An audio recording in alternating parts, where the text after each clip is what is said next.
ইতিহাসে সর্বপ্রথম কারা জাল হাদিস রচনা করে? ক শিয়া, খ খারিজি, গ মুতাজিলা, ঘ কাদেরিয়া।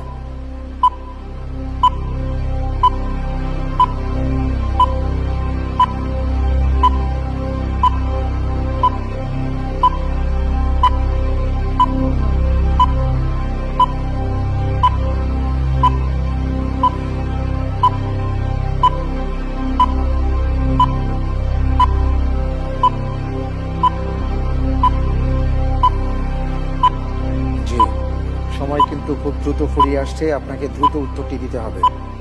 কোনটা লক করব? গ মুতাজিলা। লক করে দেয়া হোক গ মুতাজিলা। আপনার উত্তরটি সঠিক হয়নি, উত্তর হবে খ খারিজি।